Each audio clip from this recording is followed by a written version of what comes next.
नमस्कार, आप देख रहे हैं संसद टीवी और मैं हूं आपके साथ अर्चना मिश्रा। संसद का मॉनसून सत्र चल रहा है। सत्र का आज 10वां दिन था। संसद के दोनों सदनों में कामकाज के लिहाज से क्या रहा खास, देखिए संसद की कार्यवाही से जुड़ी हर खबर संसद टीवी के खास कार्यक्रम सदन दिन भर में। लेकिन सबसे पहले बात सुर्खियों की। राज्यसभा ने चर्चा के बाद खान और खनिज विकास और विनियमन संशोधन विधेयक 2023 किया पारित। वन संरक्षण संशोधन विधेयक 2023 और जन विश्वास उपबंधों का संशोधन विधेयक 2023 को भी उच्च सदन से मंजूरी।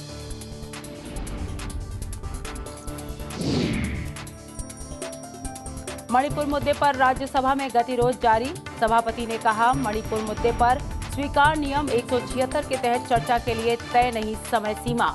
अवरोध के बीच चली प्रश्नकाल और शून्यकाल की कार्यवाही।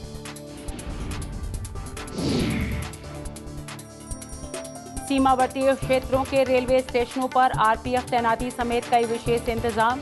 लोकसभा में प्रश्नकाल के दौरान रेल मंत्री ने दिया जवाब, कहा यात्रियों की सुरक्षा सरकार की प्राथमिकता। गतिरोध के चलते सदन की कार्यवाही दिन भर के लिए स्थगित।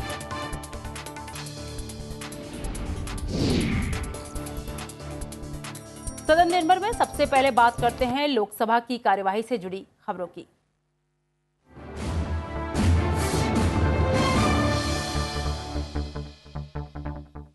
लोकसभा में मणिपुर मुद्दे पर चर्चा और प्रधानमंत्री के बयान की मांग को लेकर विपक्ष के अवरोध के कारण सदन की कार्यवाही पहले दोपहर 2 बजे तक स्थगित कर दी गई। सदन की कार्यवाही शुरू होते ही पीठासीन अधिकारी मिथुन रेड्डी ने प्रश्नकाल चलाने की कोशिश की, लेकिन विपक्षी सदस्य नारेबाजी करते हुए सदन के बीच में आ गए और प्रधानमंत्री से सदन में आकर जवाब देने की मांग करने लगे। पीठासीन अधिकारियों ने विपक्षी सदस्यों के अवरोध के दौरान प्रश्नकाल चलाने की कोशिश की, लेकिन नारेबाजी नहीं रुकी। उन्होंने सदस्यों से अपने अपने स्थान पर जाने का आग्रह किया। अवरोध जारी रहने पर सदन की कार्यवाही दोपहर 2 बजे तक के लिए स्थगित कर दी गई। Please take your seat. It's difficult to run the house like this. See, everybody is watching. The whole country is watching. Please take your seat. See, the house stands adjourned to meet again at 2 p.m. Lok Sabha की कार्यवाही दोपहर 2 बजे के बाद भी नहीं चल पाई और पीठासीन अधिकारी को सदन की कार्यवाही दिन भर के लिए स्थगित करनी पड़ी। पीठासीन अधिकारी किरीट सोलंकी ने एक बार के स्थगन के बाद 2 बजे जैसे ही सदन की कार्यवाही शुरू की तो विपक्ष के सदस्य सदन के बीचों बीच आकर नारेबाजी करने लगे। इस बीच जरूरी पत्र सभा पटल पर रखे गए। सदन में अवरोध को देखते हुए पीठासीन अधिकारी ने सदन की कार्यवाही दिन भर के लिए स्थगित कर दी। अन्य सदस्यगण, आप अपने स्थान पर बैठ जाइए, वेल में मत आइए। आप वेल में मत आइए, सदन को चलाने दीजिए। वो भी बैठ जाएंगे, आप भी बैठ जाइए। आप पहले आप अपने स्थान पर चले जाइए। ये कोई तरीका नहीं होता है। पूरा देश हमें देख रहा है, पूरा देश हमें देख रहा है। आपको मैं आग्रह करता हूं कि आप अपने स्थान पर बैठ जाइए। सभा की कार्यवाही गुरुवार दिनांक 3 अगस्त 2023 को प्रातः 11 बजे तक के लिए स्थगित की जाती है। लोकसभा में अवरोध के बीच प्रश्नकाल के कुछ सवालों के जवाब दिए गए। प्रश्नकाल के दौरान बीजेपी सांसद गुमान सिंह डामोर और वाईएसआरसीपी सदस्य डॉक्टर बी वेंकट सत्यवती ने कपड़ा मंत्रालय से जुड़ा प्रश्न पूछा, जिसका सरकार की ओर से मंत्री ने जवाब दिया। जिला मुख्यालय रतलाम में, जहां पर शासकीय भूमि करीब 4000 एकड़ उपलब्ध है, वहां पर पीएम मित्र पार्क की स्थापना करेंगे। जब पीएम मित्रा पार्क की कल्पना की गई और इसके साथ में जब उनकी प्रपोजल गई पूरे देश में, तो पूरे देश में से 12 राज्यों से हम लोगों को प्रपोजल मिला और इसमें सभी राज्यों 7 राज्यों को प्रपोजल एक्सेप्ट किया गया, जो गतिशक्ति मॉडल के माध्यम से पूरी इकोसिस्टम से जो काम करने वाली जगह है। तो ये जो प्रस्ताव है, इसमें 51% जो योगदान है वो स्टेट गवर्नमेंट का है। तो उन्होंने धार, रतलाम और कई 4 जगह से प्रपोजल भेजा था, लेकिन धार पसंद किया गया और प्रधानमंत्री नरेंद्र भाई जी के नेतृत्व में और शिवराज सिंह जी के साथ मिलकर वहां उनका एमओयू भी साइन किया गया है, जहां एक जगह में एक साथ में कई सारे लोग एक जैसी चीज़ वस्तुओं का, handloom, handicraft, cotton based industry का डेवलपमेंट कर पाएंगे। जो ग्लोबल सिनेरियो को ध्यान में रखते हुए ये पार्क की परिकल्पना की गई है। 4,445 करोड़ का ये जो बड़ा मेगा प्रोजेक्ट है, इसमें 7 राज्यों ने प्रपोजल दिया है और 7 राज्यों की प्रपोजल, 12 में से 7 राज्यों की प्रपोजल हमने एक्सेप्ट कर ली है। Has the government considered supporting the domestic textile sector and the handloom sector to make them self-sufficient? And if so, what are the steps that are being taken in this regard? And when the import of raw materials for the textile industry can be phased out completely? आज़ादी के अमृत काल में जो हमने संकल्प किया है कि हम लोग पूरी इकोसिस्टम से काम करेंगे, तो टेक्सटाइल में जूट भी है, सिल्क भी है, कॉटन भी है, मैनमेड फाइबर भी है, टेक्निकल टेक्सटाइल है। तो सबको बढ़ावा देने के लिए जो चीज़ जरूरी है, इसमें आत्मनिर्भर भारत की ओर आगे बढ़ते हुए हमने कदम उठाए हैं। उन्होंने जो सवाल पूछा, इसमें PLI स्कीम के माध्यम से ऑल ओवर इंडिया से 64 प्रपोजल जो आई, जो 10,683 करोड़ की PLI स्कीम, जिसमें बड़े प्लेयर्स आके यहाँ इन्वेस्ट कर सके, PM मित्रा पार्क में उनका इन्वेस्टमेंट हो जाए, क्वालिटी का प्रोडक्शन हो जाए, और वो काम शुरू हो चुका है। बीजेपी सांसद तीरथ सिंह रावत और डॉक्टर संजय जायसवाल ने रेल मंत्रालय से जुड़ा प्रश्न पूछा, जिसका जवाब रेल मंत्री अश्वनी वैष्णव ने सदन में दिया। मैं मंत्री जी से पूछना चाहूंगा कि क्या असामाजिक तत्वों, अपराधियों को जो पता लगाने के लिए सिस्टम, आर्टिफिशियल इंटेलिजेंस, AI, सक्षम वीडियो एनालिटिक्स और सॉफ्टवेयर और चेहरे की पहचान सॉफ्टवेयर कब तक होगा? ये विषय उठा है जिसमें कि CCTV के माध्यम से हम पैसेंजर्स को किस तरह से सेफ्टी और सिक्योरिटी की व्यवस्थाएं दे सकते हैं। CCTV कैमरा आज की तारीख में एक बहुत ही इंटेलिजेंट यूनिट बन चुका है, जिससे कि बहुत सारी टेक्नोलॉजीज़ का उपयोग करके, जैसे फेस रिकग्निशन, जैसे AI, एक प्रॉपर सर्वेलेंस सिस्टम, एक ऐसा सिस्टम बन सकता है जिससे कि एक एडवांस में जानकारी मिल सके, जिस जानकारी से जो भी कोई दिक्कत आनी हो, वो सिक्योरिटी से रिलेटेड कोई पॉइंट हो, उस पर तुरंत एक्शन लिया जा सके। अब तक करीब 866 स्टेशन पे अच्छा एक CCTV का सिस्टम लग चुका है और इसके अच्छे परिणाम भी आए। माननीय अध्यक्ष जी, एक तरीके से बहुत सारे जो दिक्कतें थी उनको सॉल्व किया गया है। और जो विशेष प्रश्न पूछा है IP बेस्ड CCTV कैमरा के बारे में, उसके बारे में मैं माननीय अध्यक्ष जी आपके सामने स्पेसिफिक रखना चाहूँगा। IP बेस्ड वीडियो कैमरा से IP बेस्ड CCTV कैमरा में साइबर सिक्योरिटी वाला एलिमेंट बहुत इम्पॉर्टेंट होता है। तो साइबर सिक्योरिटी वाले एलिमेंट को ध्यान में रखते हुए बहुत ही स्ट्रिक्ट स्पेसिफिकेशन बनाए गए, क्योंकि साइबर सिक्योरिटी इसमें बहुत ही महत्वपूर्ण विषय है। इसीलिए स्पेसिफिकेशन इस तरह के बनाए गए हैं कि किसी तरह की थ्रेट न हो, कोई ऐसा विदेशी देश कोई उसको कॉम्प्रोमाइज़ न कर सके। इन सब भावनाओं के साथ, इन सब चीज़ों को ध्यान में रखते हुए स्पेसिफिकेशन किए गए और CCTV का आगे प्रसार हो रहा है। तो भारत नेपाल सीमा के क्षेत्र में जो रेलवे स्टेशन है, रक्सौल, भिलाई, आदापुर और छड़ादानो, क्या इन स्टेशन पर जो कि 1 किलोमीटर से भी कम नेपाल सीमा पर है, उन पर वहाँ की सेंसिटिविटी भारत नेपाल सीमा को ध्यान रखते हुए क्या उन स्टेशनों पर CCTV कैमरा लगाने का विचार रेल मंत्रालय कर रहा है? जितने भी सीमावर्ती क्षेत्र से जुड़े हुए हमारे स्टेशन हैं रेलवे के, उन सब के सब स्टेशंस पे विशेष सुविधाएं हर जगह दी गई है। चाहे वो भारत और बांग्लादेश की सीमा हो, चाहे वो भारत और नेपाल की सीमा हो, हर एक क्षेत्र में बहुत ही विशेष सुविधाएं की गई है। वहाँ पे RPF का स्पेशल डिप्लॉयमेंट किया गया है। कई जगह CCTV कैमरा ऑलरेडी लगाए जा चुके हैं। कई जगह वहाँ पर जो लोकल पुलिस है, राज्य की पुलिस के साथ भी और विशेष कोऑर्डिनेशन करके, और कई जगह पे BSF के साथ कोऑर्डिनेशन करके, उन सब जगहों पर जहाँ पर सीमावर्ती क्षेत्रों के कारण अधिक चैलेंज है, उन चैलेंजेस को ध्यान में रखते हुए हमने विशेष सुविधाएं की है। और जो माननीय सांसद महोदय ने जो 4-5 स्टेशन के नाम बताएं, उसके बारे में पूरी जानकारी लेके मैं माननीय सांसद महोदय को जानकारी दे दूंगा। लोकसभा में आज प्रश्नकाल के दौरान संबंधित मंत्रालय की ओर से कई सवालों के लिखित जवाब दिए गए। बीजेपी सांसद गोपाल जी ठाकुर ने संचार मंत्री से सवाल किया कि क्या दूरसंचार कंपनियां सभी राज्यों की क्षेत्रीय भाषाओं में IVR यानी इंटरैक्टिव वॉइस रिस्पांस और ग्राहक सेवा सुविधा प्रदान करती हैं।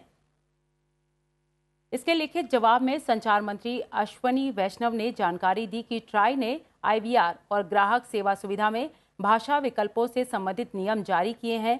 सरकार ने सभी दूरसंचार सेवा प्रदाताओं को भारत के संविधान की 8वीं अनुसूची में उल्लेखित सभी भाषाओं में IVR और ग्राहक सेवा संबंधी सेवाएं प्रदान करने के लिए सलाह जारी की है। बीजेपी सांसद लल्लू सिंह ने योजना मंत्री से सवाल किया कि जिन विद्यालयों में ATL यानी अटल टिंकरिंग प्रयोगशालाओं का निर्माण किया गया है या निर्माणाधीन है, उनका ब्यौरा दें। साथ ही ये बताएं कि सरकार का 2024 तक कितने ATL के निर्माण का प्रस्ताव है। इसके लिखित जवाब में योजना राज्य मंत्री स्वतंत्र प्रभार राव इंद्रजीत सिंह ने बताया कि भारत में 1 मिलियन बच्चों को नियोटेरिक इनोवेटर्स के रूप में विकसित करने के लक्ष्य के साथ भारत सरकार ने ATL की स्थापना की है और जुलाई 2022 में देश भर के 10,000 स्कूलों में ATL के अपने वर्तमान अधिदेश को सफलतापूर्वक पूरा कर लिया गया है।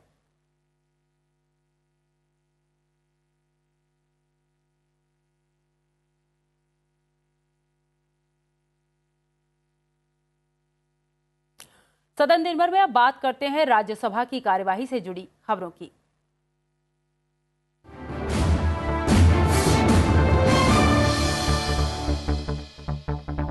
राज्यसभा में मणिपुर मुद्दे पर चर्चा और प्रधानमंत्री नरेंद्र मोदी के बयान की मांग को लेकर विपक्षी सदस्यों का अवरोध आज भी जारी रहा।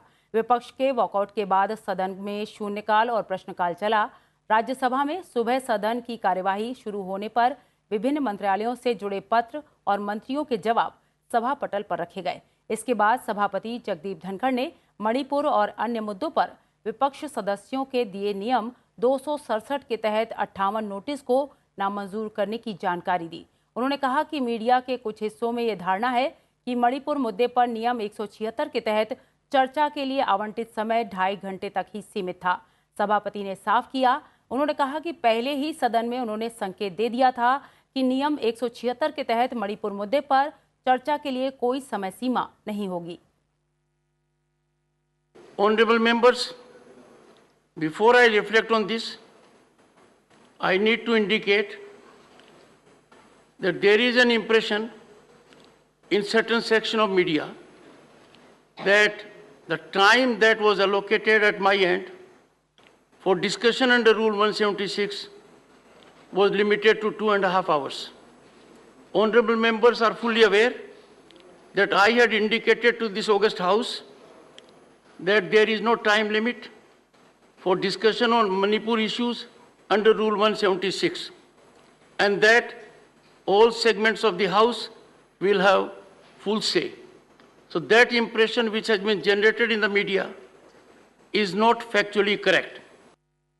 राज्यसभा में मणिपुर मुद्दे पर चर्चा की मांग को लेकर सभापति जगदीप धनखड़ ने कहा कि 20 जुलाई को उन्होंने बताया था कि मणिपुर में हिंसा के संबंध में अल्पकालिक चर्चा के नोटिस स्वीकार कर लिए गए हैं और सदन के नेता पीयूष गोयल इस मुद्दे पर चर्चा के लिए सहमत हैं।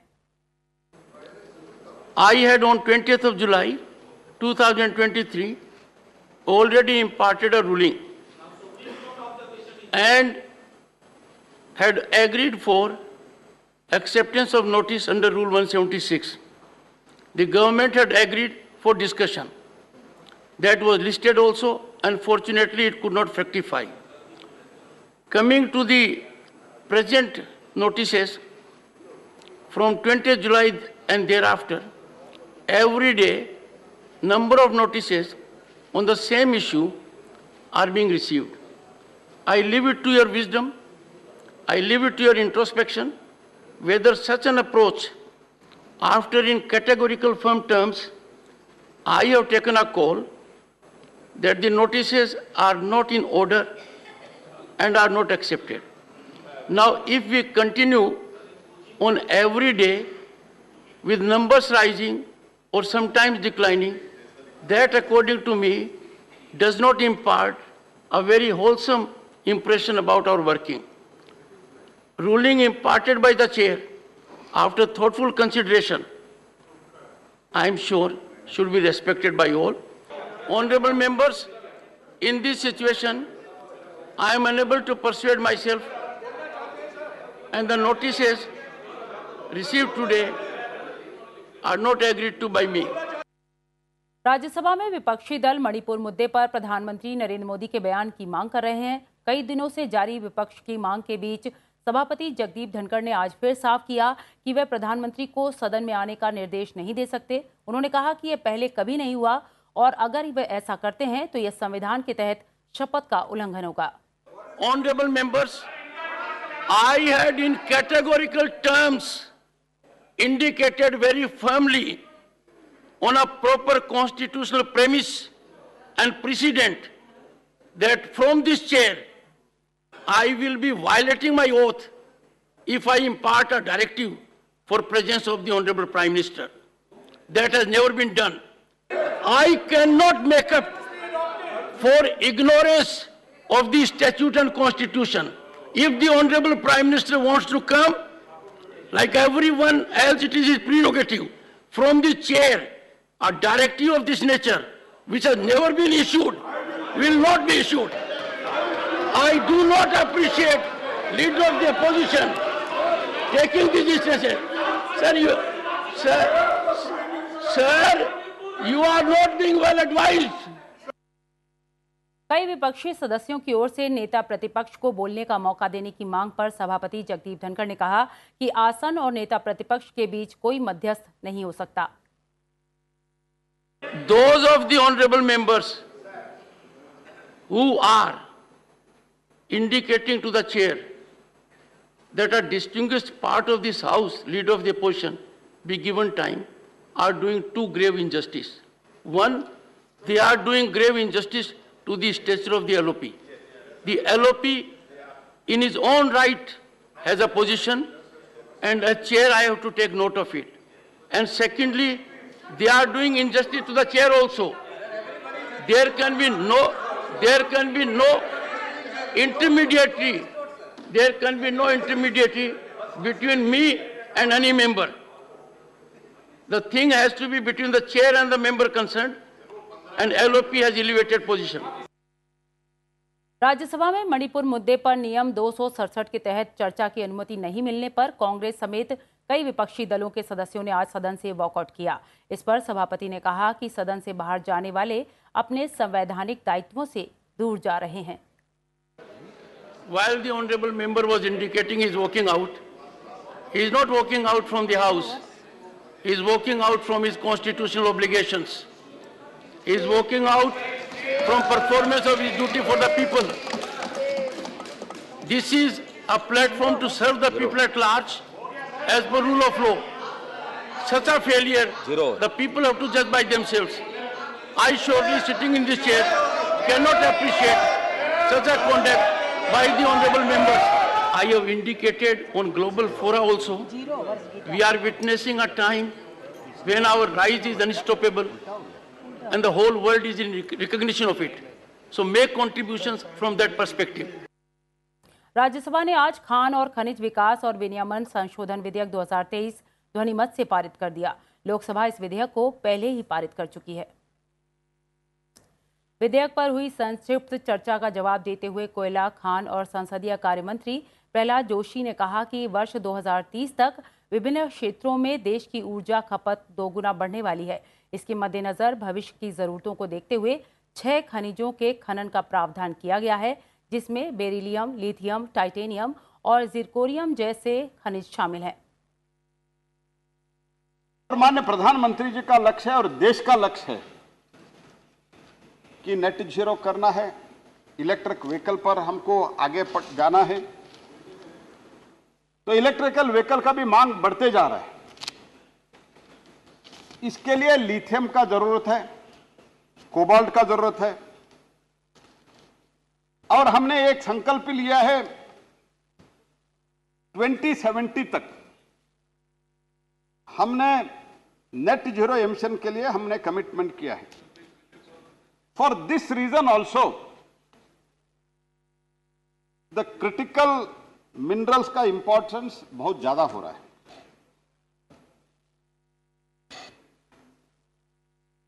और दुनिया के स्तर पर लाने के लिए, in order to bring at par with the world developed countries, we are bringing this legislation.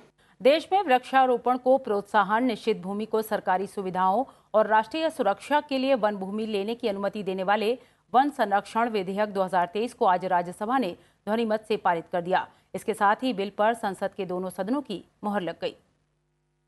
माननीय प्रधानमंत्री जी के नेतृत्व में आज 50 साल के जो टाइगर कंजर्वेशन का प्रोग्राम हुआ है, उसमें हमें इस बात पे गर्व है कि अब हमारे देश के जो टाइगर रिजर्व हैं, जो एनटीसीए के अंतर्गत आते हैं, वो उनकी संख्या बढ़कर के 53 हो गई। हमारे जो एलिफेंट रिजर्व्स हैं, उनकी संख्या बढ़कर के 33 हो गई है। देश का 75,000 स्क्वायर किलोमीटर एरिया केवल उनके लिए हमने रिजर्व किया है।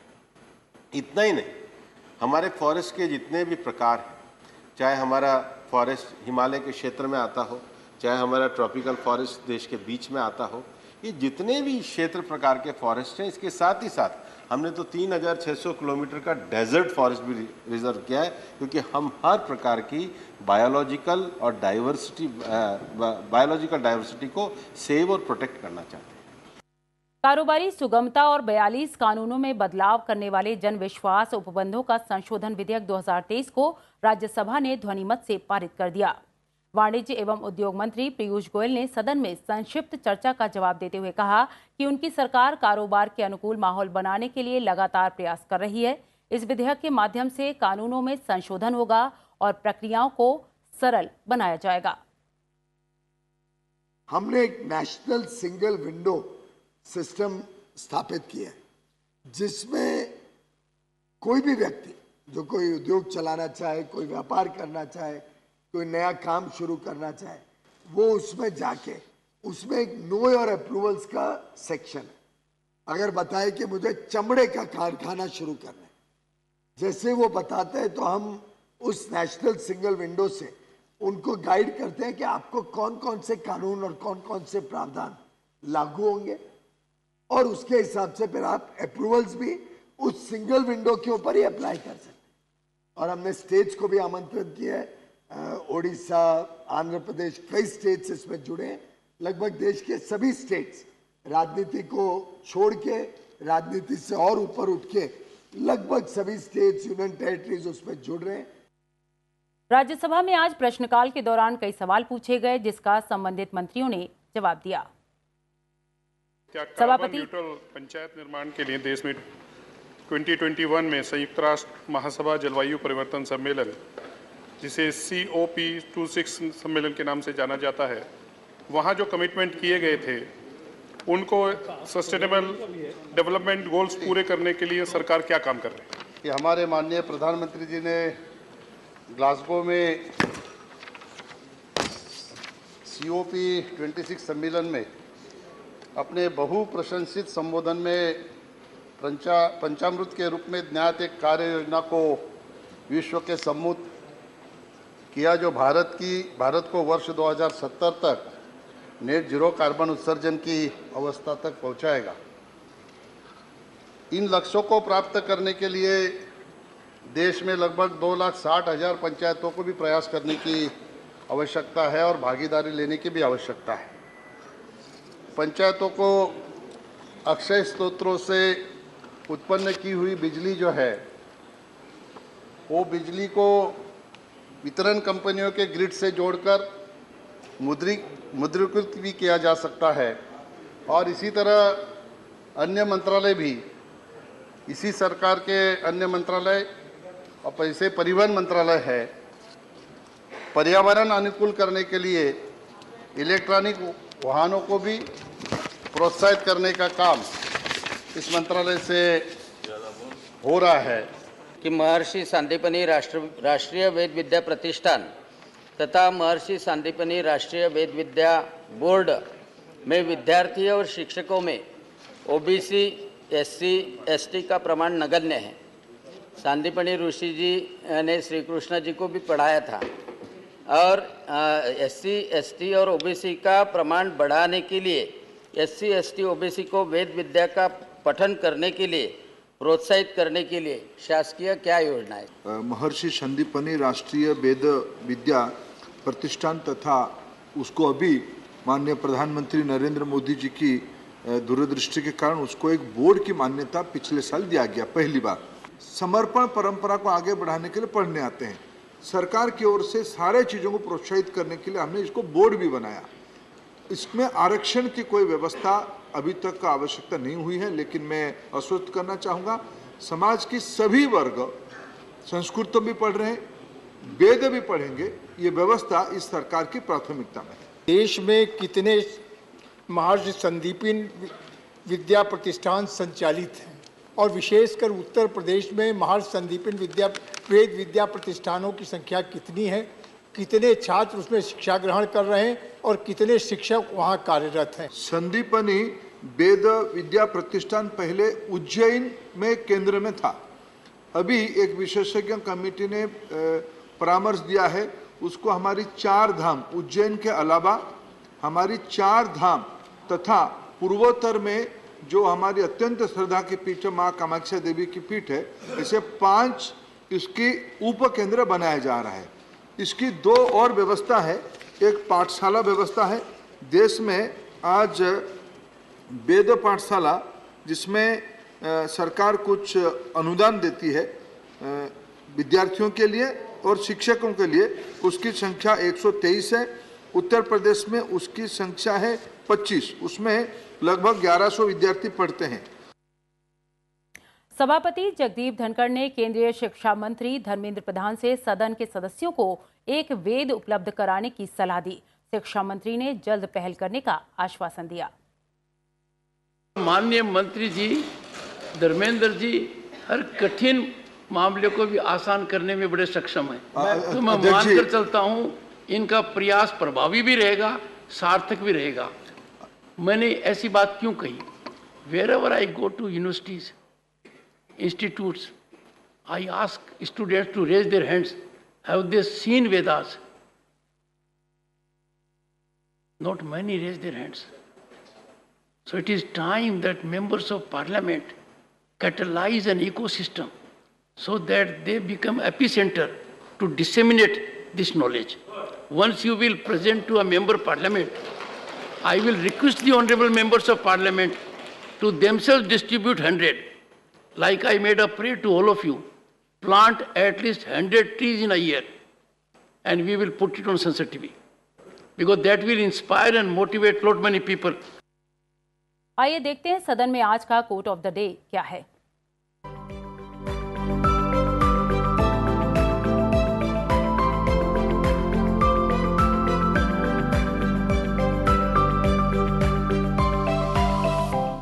कार्यक्रम सदन दिन भर में आज के लिए बस इतना ही। मुझे दीजिए इजाजत और आप देखते रहिए संसद टीवी। नमस्कार।